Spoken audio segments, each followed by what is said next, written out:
د انسان وجود ټوله بجلی ده. تاسو ته مخې ته د انسان د وجود ټول د بجلی نظام لګېدلی دی.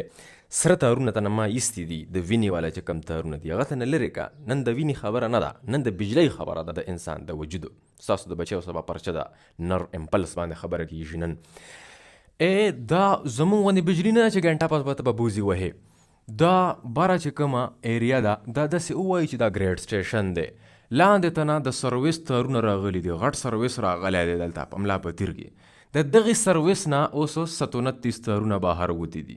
بیا د دغه کې 27 نه 29 داسې نري تارونه لاړ دي. باتروم ته لیټ لګېدلی دی، کچن ته لیټ لګېدلی دی. دا ټول نظام دلته کې لګېدلی دی. خو په سکندونو کې به خبر ځي دلته یا دغلته، او په سکندونو کې به رسپانس راځي. په یو سکند کې به دننه نه یو سکند به په 0 حصو کې تقسیموي، هغه حصو کې به دننه بیا دلته کې رسپانسز راځي، کویک رسپانس به راځي. د دې ټول بجلی نظام دپاره به تاسو یو تار ته ورکوزیږئ، بیا به هغه یو تار کې ورننوځئ، بیا به یو یونټ ته ننوځئ چې هغې ته نیورون ویلی شي. دا تارونه که دا ټول پښتانه اوس مونږ رایوځی شو کینچیانې راوالو او دغه پړي ووهو او دا پړي ټول داسې د یو بل د پاسه وتړو، نو تاسو ته پته شته چې دا فاصله به څومره شي؟ د انسان په وجود کې دا ټول نرز، دا تارونه، دا زیړ تارونه د کنکشن د بجلی، دا چې مونږ ټول د یو بل پسې داسې ور واچوو، نو دا 80 لکه کیلومیټره فاصله ده. 80 لکه کیلومیټره تار په تا کې لګېدلی دی چې نیم تار دلته کې داسې غونډ شوی راغونډ شوی دی، بالې ته نه جوړ کړی دی، ګریډ سټیشن دی، او نور تارونه لاندې ټول وجود کې رسېدلي دي. اوس که در باندې مچ هم کښېني که نه ټک دلته به سګنل راځي چې لاس لرې که. که در باندې ستن غورځېږي، که در باندې بل څه شی، که یخ درته لګي، که ګرم درته لګي، نو ته به ریسپانس کوې د هغې مطابق. دا ستا د بجلی د وجې چې پتا کې دننه بجلی روانه ده ټوله. د ځمکې دا ځمکه ده، د دې پوینټ نه شروع شه داسې ځا په مخ ځه دغسې واپس دغې پوینټ ته راشه، نو دا څومره فاصله ووله؟ تا ووله 40,000 کیلومیټره فاصله دی ووله. نو دغسې د ځمکې نه تاویږه چې کله ته 80 لکه کیلومیټره فاصله ووهې، نو مطلب دا چې تا د انسان ټول نرس کور کړل. دا دومره لوی ډسټنس دی. دا د الله تعالی نظام دی او ډېره ستره بجلی ده. دغه بجلی ته چې کله مونږ یو تار ته ورننوځو که نه، یو تار ته، نو مونږ ته به دلته کې راشي نیورون. دا دغه تار دی، په دې کې دننه بجلی جوړیږي. بیا دغه یونټ بل یونټ ته میسج پاس کوي، بیا دغسې بل یونټ ته میسج پاس کوي، بیا بل ته پاس کوي، بل ته پاس کېږي. د ملا تیر ته میسج ورسېدو، د ملا تیر نه اوس دا د ملا تیر دی، د دې نه میسجونه اوس پاس شو بره مغزو ته میسجونه لاړو، مغزو نه واپس میسج به اوس راځي په نور یونټو باندې، هغې ته موټر نیورونز ویلی شي، په هغو باندې به میسج واپس دغه ځای ته راشي چې کوم ځای نه ریسپانس راغلی و، لاس ته ریسپانس راغلو چې راځئ پکې لاس. دا خبرې په میلی سیکنډز کې کېږي. میلی سیکنډز مطلب دا دی چې په سیکنډ کې دننه به دا خبرې ټولې کېږي. دا زما لاس ته یا هیڅ قسم ته چینج نه دی راغلی، هیڅ شی زما سره نه دی ټچ شوی. نو دلته چې کومه بجلی ده په دې حالت کې، دې حالت ته ویلی شي پولرایزډ سټیټ، یعنی هیڅ هم نه دی راغلی. دې ته ویلی شي ریسټینګ ممبرین پوټینشل ورته هم ویلی شي. حالات ټول په ریسټ کې دي یا هیڅ قسم ته چینج نه دی راغلی. په نیورون کې دننه نیګیټیو چارجز دي، جبکې بهر چې کوم دي پوزیټیو چارجز دي. دا نیګیټیو او دا پوزیټیو چارجز دننه یوه بجلی جوړه کړې ده، یو پوټینشل ډیفرنس جوړ دی. تاسو د خپل یو پی ایس بیټریو ته وګورئ، یو طرف ته پوزیټیو لیکل شوی وي، بل طرف ته نیګیټیو لیکل شوی وي، منځ کې فرق وي، منځ کې ورته یو باونډري وهلي وي. دا بجلی ټوله دغه حساب دی. بره کمبو ته وګورئ، یو پکې نیوټرل تار راغلی دی، یو سره فیز راغلی دی. په دې فیز کې 220 بجلی ده، جبکې په دې نیوټرل کې 0 بجلی ده. نو منځ کې څومره فرق دی؟ 220 فرق شو که نه. دغسې دلته هم فرق دی، بهر پوزیټیویټي ده، دننه نیګیټیویټي ده. نو دې فرق ته ویلی شي بجلی. او دغه بجلی څومره ده؟ 70 میلی والټ. خو دننه چونکې نیګیټیویټي ده، نیګیټیو چارجز دننه ډېر دي، نو ځکه ورته وایي -70 میلی والټ. یا هیڅ قسم ته چینج نه دی راغلی. اوس به دلته کې چینج راولو. زه په دې ځای د پاسه څه شی راغورځوم؟ ستن به راغورځوم، ځکه په دې ځای د پاسه ستن راوغورځوم. دا ستن څه شی دی؟ دا سټیمولس دی، دا چینج دی. چینج ته ویلی شي سټیمولس. خو سټیمولس کې دوه خبرې دي. یو داسې سټیمولس لکه دا هم یو سټیمولس دی چې په ما باندې هوا لګي.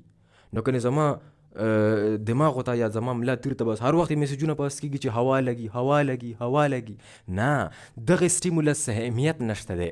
دا دومره مضبوط سټیمولس نه دی چې کله یو سټیمولس مضبوط نه وي هغې ته ویلی شي ان اډیکویټ سټیمولس، یعنی طاقت یې نشته، دومره پاور پکې نشته دی چې بجلی کرنټ پاس کي هلته، دومره هغه د طاقت نه دی، دومره انټنسټي، دومره شدت یې نه دی. خو په ما د پاسه ستن راوغورځېږي یا زه د لاس د ستنې سره ټچ کوم نو زه به ډایرکټ را دې خوا کوم، زما د ملا تیر نه مې رسپانس رالو چې را دې خوا که لاسه، ځکه چې هلته خبر لاړو، کرنټ لاړو.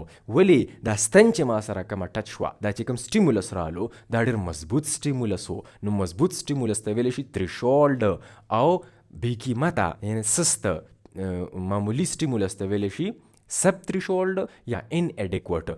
تریشولډ ټکی دغه ځای کې استعمال شوی دی. تریشولډ څه ته ویلی شي؟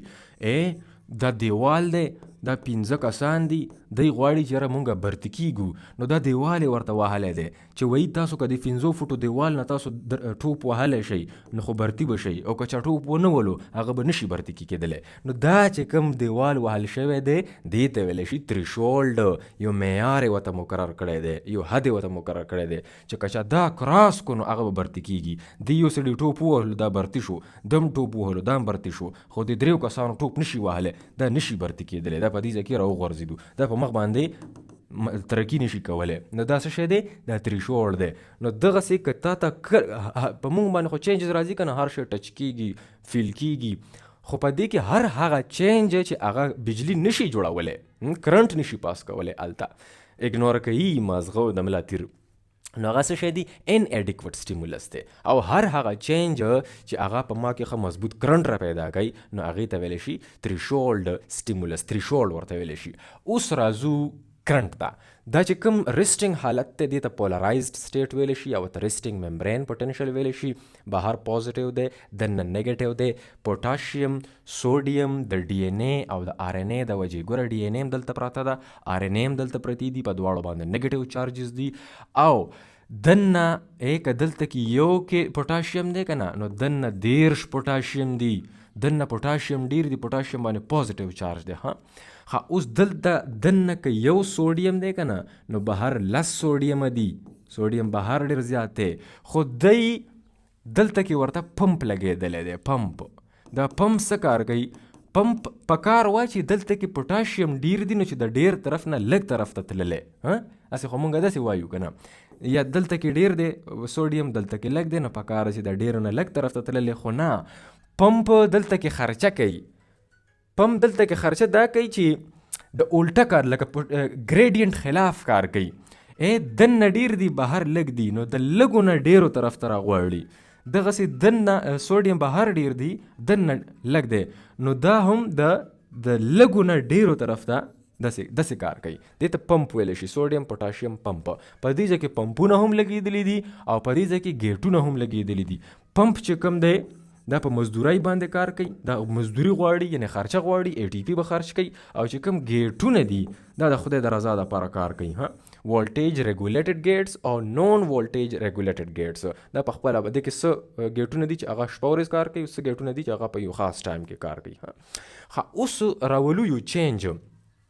تاسو چې کله چینج راولئ که نه، چینج یعنی په دې ځای کې اوس یو چینج راځي په دې ډینډرایډس باندې. دا زما لاس دی، داسې دې ځای باندې اوس ستن راغورځېږي، یا زه د لاس د ستن سره ټچ کوم. نو چې کله زه څنګه لاس دغه ځای کې ټچ کوم، نو میکانو ریسپټرز د وجې په دې نرو فایبر کې به یو سټیمولس کریټ شي، یو چینج به راشي، او دغه چینج به څه شی وي؟ سوډیم به راننوځي دلته. سوډیم ډیر زیات راننوتو دې ځای ته، او سوډیم څه شی دی؟ پازیټیو چارج دی. نو دا دننه چې کومه نیګیټیویټي ده دا پازیټیو شي، یعنی دننه پازیټیویټي سوا شي. نو بیا دغه بجلی چې کومه ده دا د -70 ملي واټ نه لاړه شي 0 ته، او بیا د 0 نه لاړه شي +50 ملي واټ ته. +50 ملي واټ دا یو چینج، یو ویو چپه راله، په دې پړي کې چپه راله، او دغه چپه په مخه باندې داسې روانه ده په دغه طریقه باندې. دا ځای اوس +50 شولو، دغه ځای -70 دی، نو دغه چپه +50 +50 +50 +50 +50 په مخ باندې ځي. خو چې کله دا چپه دې علاقو ته راشي، دلته دې ته ویلی شي څه شی؟ پری ساینپټیک کلیفټ. او دې ته ویل شي پوسټ ساینپټیک کلیفټ. دا ساینپس دی، دا یو وت دی د یو نیورون او د بل نیورون په منځ کې، د یو نیورون لکۍ او د بل نیورون سر. په دې طریقه باندې به د بجلي داسې ځي په سکندونو کې دننه نه. خو چې کله دې ځای ته دغه چپه راشي نو دغې چپې د وجې دې علاقې ته ورننه وځي څه شی؟ کیلشیم. او چې کله کیلشیم ورننه وځي نو په دې علاقو کې ګوتۍ پرتې دي د څه شي؟ د نیورو ټرانسمیټرز ګوتۍ پرتې دي، لکه ایسیټایل کولین، سیروټونین، ډوپامین، دغه ګوتۍ پرتې دي. او دغه ګوتۍ وشلیږي بهر راوغورځېږي، دې وت ته ګوتۍ راوغورځېدلې، نیورو ټرانسمیټرز راوغورځېدلو. او دغه نیورو ټرانسمیټرز دپاره دلته کې دروازې پرتې دي، په دغه دروازو باندې نیورو ټرانسمیټرز ولګېدو او اوس دلته کې سوډیم ورننوتو. څنګه چې هلته سوډیم راننوتی و دغسې دلته راننوتو سوډیم، او دغه چپه په مخ باندې بیا ښکسې روانه شوه. دغه طریقه کار به اوس مخکې کېږي، بیا مخکې کېږي، بیا مخکې کېږي، او خبره لاړه د ملا تیر ته. دا چې کوم پیله حالت و هغې ته پولرایزډ سټیټ ویلی شي. اوس چې کومه د چپه راله او د بجلي پلس 50 شوله نو دې ته ویلی شي اکټیو ممبرین پوټینشل. ورسېدې په دې خبره که نه. ښه چې اوس د دې ځای نه کومه چپه تېره شوله، چپه خو اوس هغه ځای کې روانه ده، دا بجلي خو اوس هلته لاړه، نو دلته کې چې دا کوم حالت به اوس دا به د پلس 50 نه واپس 0 ته راځي، او بیا به د 0 نه واپس ماینس 70 ملي والټ ته راځي. په دغه ځای کې به اوس پکارېږي څوک؟ ګیټونه، والټیج ریګولیټډ ګیټس او نون والټیج ریګولیټډ ګیټس. دی به اوس د سوډیم واپس د دې ځای نه وباسي چې ځای که نه بس بجلي خو تېره شوه، اوس سندرې مې یې دلته شابه وځئ بهر.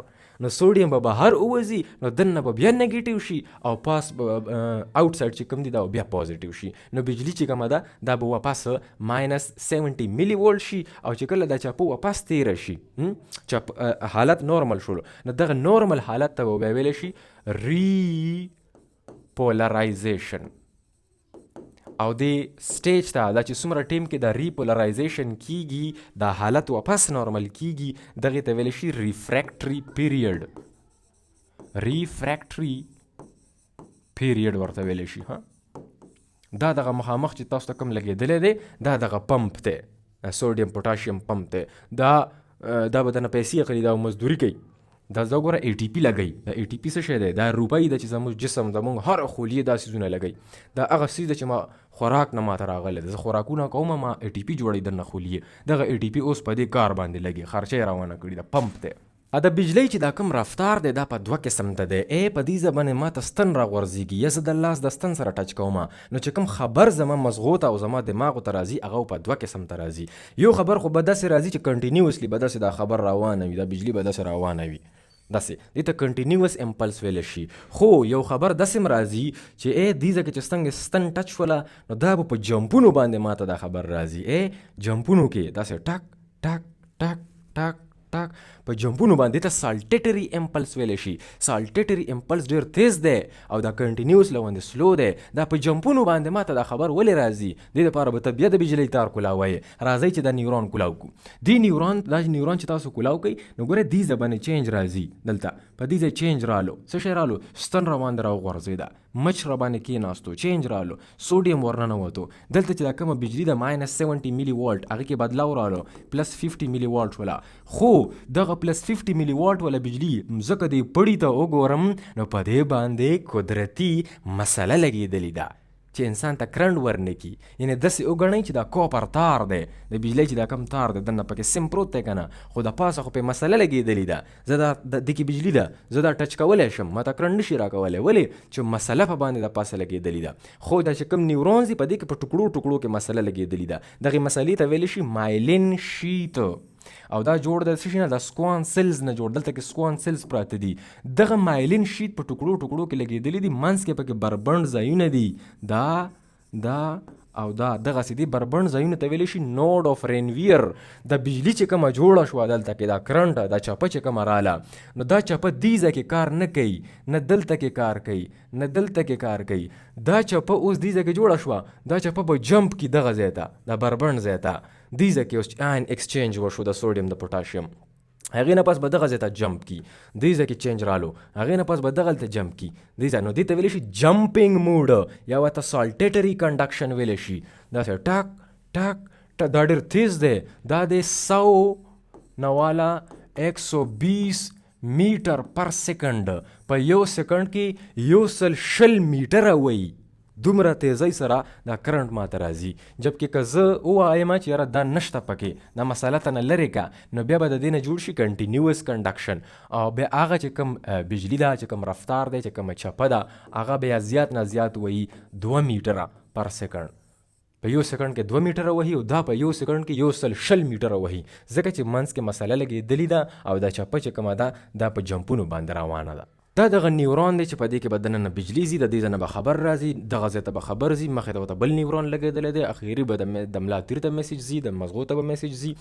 او دې کې چې دا کومه بجلی ده، دغې بجلی ته ویلی شي الکتروکیمیکل چینج یا الکتروکیمیکل کنډکشن. مطلب دا دی چې بجلی چې کومه ده دا د کیمیکلز نه جوړه ده، یعنی آینز دي، پوټاشیم، سوډیم آینز دي پکې. دغه آینز د وجه پوټنشل ډیفرنس جوړ دی، او دغه آینز به دغه ځای ته اخري کې خبر اوسي، دغه ځای نه مواد وغورځېږي او په مخ باندې بیا بل نیورون ته خبر لاړ شي. د ټول ټاپک ته ویلی شي نر امپلس. تاسو د دې ټاپک ریکویسټ کړی، نو دا دغه ټوله کیسه ده. ګوډ لک فار یور پیپر، سبا هم پیپر ده انشاءالله. که نر امپلس پکې رالو، دا ټوله کیسه ده. په انګلیش کې واړوئ، که نه انګلیش دومره ګران کار نه دی. اوس که زه په انګلیش کې شروع شم، دا ټولې خبرې ته په انګلیش کې وکړم، نو بیا برنه ویډیو اوږده شي او بیا په تاسو انټرسټ هم ختم شي. ګورئ به سن ابراهیم افیشیل یوټیوب چینل. تھینک یو ویری مچ.